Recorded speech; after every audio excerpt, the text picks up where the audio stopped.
Madame, Monsieur, vous avez désormais le programme intégral du championnat d'élite et ainsi que de la compétition Coupe du Cameroun. Le temps pour nous sur ce plateau de recevoir notre deuxième invité ce soir. C'est un joueur de football. Il s'appelle Ernest Enfort. Il est avec nous sur ce plateau. Enfort, bonsoir et bienvenue sur le plateau de Canal 2 International. C'est la première fois. Vous allez devoir parler un peu plus fort. Bonsoir Omer et bonsoir David. Ouais, c'est la première fois et je suis content d'être sur ce plateau pour la première fois. Et voilà, tout le plaisir est pour moi. Alors on aura l'occasion d'en savoir plus sur votre personne, mais d'entrée de jeu, j'invite les téléspectateurs à suivre ce petit portrait de ce jeune joueur, Ernest Enfort, qui évolue du côté du KV Coucret. C'est en Belgique, le championnat, c'est la Jupiter. C'est la Jupiter Pro League. Pro League, voilà. Nous on ne cherche pas à savoir où sont les joueurs de l'Anderlecht. Nous on cherche à gagner le match. On sait qu'on peut encore passer devant le Standard, 5e. C'est toujours quelque chose de plus dans le cas où le Standard ne gagne pas le match. Alors pour nous c'est encore une motivation et nous sommes professionnels. On lutte encore pour les primes de match. On lutte encore pour nos supporters, pour notre honneur, pour les couleurs que nous portons. Et nous allons continuer à lutter jusqu'à ce que le championnat est fini. C'est probablement le joueur africain le plus en vue cette saison en Belgique. Ernest Enfort Wenge, sociétaire du KV Coucret, club de première division belge, vient de boucler en beauté une saison pleine et explosive, terminant meilleur joueur du club avec à la clé un soulier d'or et une honorable 6e place avec son équipe en championnat. Il est dans la foulée finaliste de la Coupe de Belgique. Milieu offensif et attaquant au sein de sa formation sportive, il inscrit 10 buts cette année et devient la perle et le chouchou de son président. Son talent et sa place, Enfort le doit à son travail et surtout à sa détermination. Camerounais né en 1986 dans la région du Nord-Ouest, notamment dans la ville de Takou, non loin de Bamenda, la vie pour lui n'est pas facile. Il délaisse donc l'école et s'intéresse au football, sa grande passion. Il s'y façonne une personnalité et très tôt, il est repéré par les entraîneurs de club et les éducateurs de centres de formation.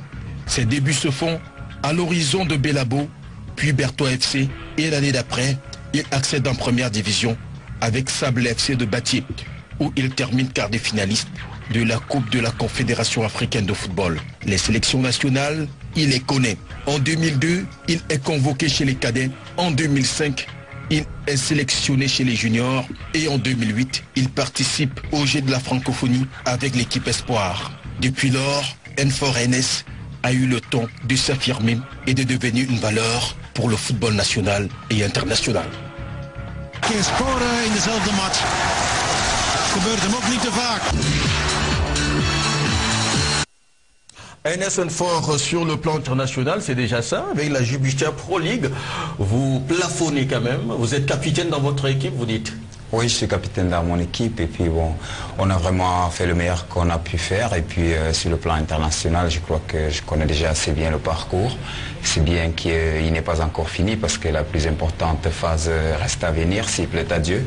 Et si on me donne vraiment l'occasion, je crois que c'est le rêve de tout joueur. À 26 ans aujourd'hui, je crois que c'est le moment le plus important de ma vie, que je pense que je suis prêt et je l'ai vu encore pendant cette saison que j'ai acquis beaucoup d'expérience avec les 6 années passées en Belgique en pro et plus de 120 matchs en division 1. Je crois que maintenant c'est le moment pour moi de monter sur tous les tableaux. Alors pour le fils de Bamenda que vous êtes, vous avez regardé également avec certainement beaucoup de délectation la première rencontre des Lions indomptables, comptant pour la première journée des qualifications de la Coupe du Monde et avec un peu de à la fin de la partie de cette deuxième rencontre. Quel commentaire vous faites de la prestation des Lions aujourd'hui en tant que joueur footballeur en activité?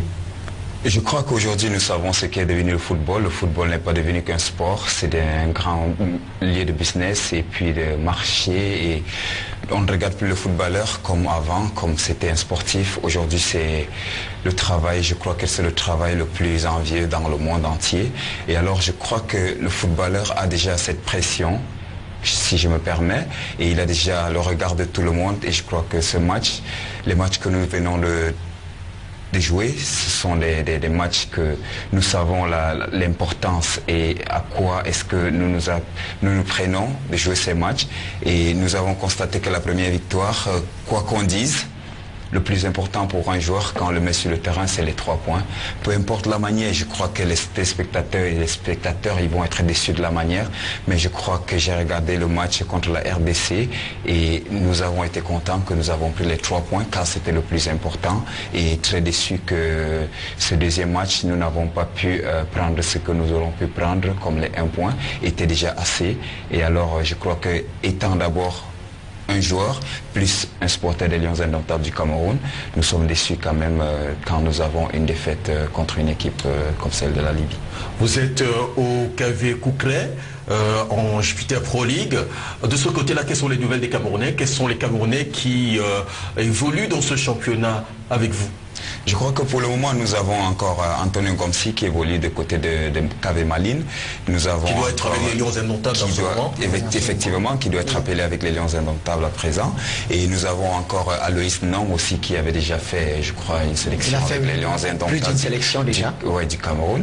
Et je crois que là, en première division, il reste plus que Ernest Enfor à présent, qui n'a pas encore eu sa chance et qui espère bientôt avoir sa chance. Après avoir fait les classes, les cadets en 2002, les juniors en 2005 et aussi en 2008 les espoirs. Justement le temps pour nous de revisiter tout simplement les différents classements groupe par groupe de cette deuxième journée de la Coupe du Monde 2014. Je voulais dire des éliminatoires justement.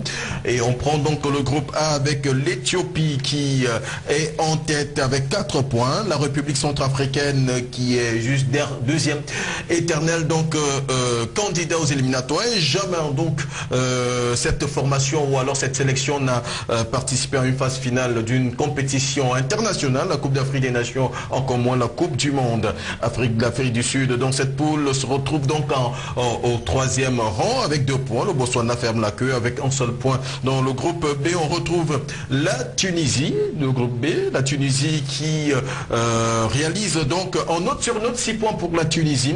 La Sierra Leone est donc 2e avec 4 points, 1 point pour la Guinée équatoriale, le Cap-Vert compte 0 points. Le groupe C est composé de la Côte d'Ivoire qui a dû donc partager son point, le point du match nul lors de la deuxième journée face au Maroc. La Côte d'Ivoire qui totalise 4 points, la Tanzanie 3 points, le Maroc 2 points, la Gambie 1 seul point. Le groupe D, on retrouve dans ce groupe le Soudan qui est leader devant le Ghana qui a perdu devant l'équipe de Zambie. Une fois de plus, la Zambie qui avait déjà battu le Ghana lors des quarts de finale de la Coupe, les demi-finales de la Coupe d'Afrique des Nations. La Zambie vient à nouveau de se relancer dans cette compétition et totalise 3 points, même si elle est classée avant-dernière de cette poule. Les Autos ferment la queue avec 1 point. Dans le groupe E, on retrouve donc le Congo qui totalise 4 points, même nombre de points que le Gabon. Le Burkina Faso et le Niger ont 1 point au marquoir. Le Nigeria, la Namibie et le Malawi dans le groupe F connaissent des fortunes diverses. Il faut dire que la Namibie est avant-dernière, mais avec 3 points. Le Malawi ferme la queue avec 2 points, non? Vous continuez justement avec... Oui, le Kenya ferme donc la queue avec un seul point. Vous continuez avec le groupe G. Le groupe G où on retrouve l'Égypte qui est en tête. Rappelons déjà que l'Égypte renoue ainsi avec la victoire 2 sorties, 2 victoires pour 6 points au marquoir. La Guinée-Conakry arrive en seconde position avec 3 points au compteur. Le Zimbabwe a 1 seul point alors que le Mozambique arrive enfin avec 1 point seulement. Et dans le groupe H, nous avons comme première équipe les Écureuils du Benin dans le groupe H, bel et bien avec 4 points. L'Algérie qui est en 2e position avec 3 points. Les Aigles du Mali arrivent en 3e position avec 3 points. L'équipe du Rwanda est bon dernier avec 1 seul point au marquoir. Dans le groupe I, c'est le groupe du Cameroun. Vous avez d'ailleurs eu ce classement tout à l'heure. La Libye est en tête avec 4 points. L'équipe des Simba du Congo ou alors les Léopards du Congo arrivent en 2e position avec 3 points. Les Lions Indomptables du Cameroun, ils sont 3e avec 3 points au marquoir. Et puis les Éperviers du Togo arrivent en 4e position avec 1 point au marquoir. Dans le groupe J, ce sont les Lions de la Teranga qui sont premiers avec 4 points. L'Ouganda arrive en seconde position avec 2 points. L'Angola, les Palanca Negra, ils sont 3e avec 2 points alors que le Libéria est bon dernier du groupe avec un maigre point au compteur. Alors ça fait 6 ans, N4, que vous êtes du côté de la Belgique. Ça fait bien longtemps que vous avez quitté donc votre formation de Sable de Batier. Quels souvenirs vous gardez du championnat local? Je crois que j'ai encore de bons souvenirs du championnat local, vu que j'ai passé des bons moments ici avec Sable de Batier après avoir passé la coupe de la CAF. Nous avons aussi joué les quarts de finale de la Coupe du Cameroun la même saison et j'ai eu vraiment des moments, c'était vraiment génial et je crois que le championnat a toujours été vraiment, je dirais, un bon tremplin pour pouvoir montrer déjà de quoi on est capable avant de pouvoir traverser de l'autre côté. Je crois que à présent, la traversée n'a pas été facile pour vous aussi? Non, la traversée n'a pas été facile, mais je suis toujours quelqu'un qui a toujours cru en ses chances.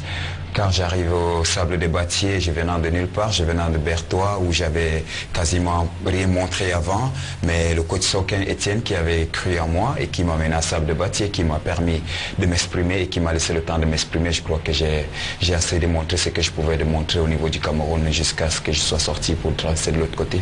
Alors, félicitations donc. Merci. De toute façon, quelles sont vos ambitions aujourd'hui? Je crois que mes ambitions aujourd'hui ont déjà été presque à terme. Je crois que j'ai voulu sortir du pays, je suis sorti. Je suis maintenant en Belgique. Le rêve maintenant qui est le plus important est de jouer à l'équipe nationale A, car après avoir joué déjà quand même dans les autres catégories, nous savons quelle est l'importance de porter ce maillot et de pouvoir le mouiller autant qu'on peut, car c'est le maillot qu'il faut le plus mouiller dans le monde. Est-ce que vous êtes prêt à mouiller véritablement ce maillot? Est-ce que vous vous sentez déjà notamment prêt à pouvoir vous exprimer sur l'aide de jeu pour le compte de l'équipe nationale du Cameroun qui bat de l'aile ces derniers temps? Je crois qu'un footballeur, un joueur, ça doit être un guerrier, c'est quelqu'un qui doit être prêt à tout moment, parce qu'on ne sait jamais, à tout moment vous pouvez être appelé ou que ce soit. Je crois qu'avec la saison que j'ai fait cette fois-ci, je me suis dit, je crois que je suis prêt. Je n'avais pas encore fait une aussi belle saison, et je me suis dit, je crois que c'est le moment ou jamais, je crois que je suis prêt à affronter n'importe quel tableau que ce soit, et je crois que je saurais bien le faire et je crois qu'au nom de tous les Camerounais, je crois que nous savons tous qu'impossible n'est pas Camerounais. Et si on revenait à votre équipe Bamenda, justement, qui est désormais prêt à arborer le maillot vert, rouge et jaune pour défendre les couleurs de la nation. Une petite information justement avant de sortir de cette émission. On parle de la Copa Coca-Cola, donc Albert Roger Mila est toujours l'ambassadeur. Forcément, on y reviendra et on vivra peut-être cela sur ces antennes. On attendra forcément que tout se passe bien du côté de la régie. Et puisque nous sommes à l'intersaison au Merdiomo, est-ce que Fort n'a pas de proposition? Il restera toujours dans son club belge? Je crois que j'ai assez de propositions et tout se passe avec mes managers et le club. On peut avoir la primeur. Je crois que le plus important, c'est de rester déjà en famille et être toujours concentré, être prêt. Je sais qu'à tout moment, je peux être appelé pour faire tout ce qu'il faut faire. Ouais. Donc, il faut toujours être prêt. Et je crois que le plus important, maintenant, je suis au pays et je suis concentré sur le tournoi, sur les qualifications pour les Lions Indomptables. Et je crois que c'est le plus important. Il faut être avec eux, même si on n'est pas présent physiquement. On y est quand même de tout cœur avec eux devant les écrans pour regarder chaque match et souhaiter que l'équipe des Lions Indomptables retrouve ce que nous cherchons déjà depuis longtemps. Et je crois que c'est juste un moment qui arrive.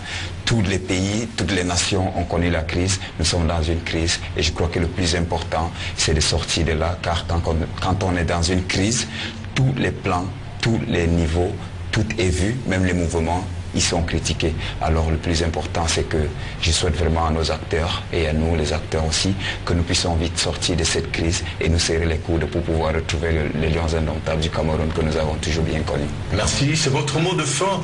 NS Info, merci d'être passé sur le plateau de Canal 2 International. C'est pas tout le temps qu'on accueille sur ce plateau un joueur à l'international. Quand vous pouvez passer, et on pourra donc se délecter de ces bons moments que nous passons auprès des joueurs qui évoluent de l'autre côté. Question de partager également avec les jeunes footballeurs qui sont encore sur le territoire national. Madame, Monsieur, grand stade se referme, les lampions s'éteignent.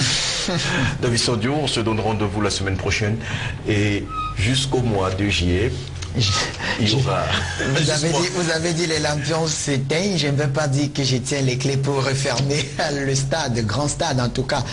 On va se donner rendez-vous lundi prochain et ainsi, il en sera ainsi jusqu'au début du mois de juillet où on prendra un petit congé. Début du mois de juillet, nouveau visage sur Grand Stade, madame, monsieur, nous vous l'annonçons ainsi de manière, je vais dire, de manière avancée un tout petit peu. C'est donc terminé pour Grand Stade. Bonne semaine à tout le monde. Bonne continuation à vous, madame, monsieur.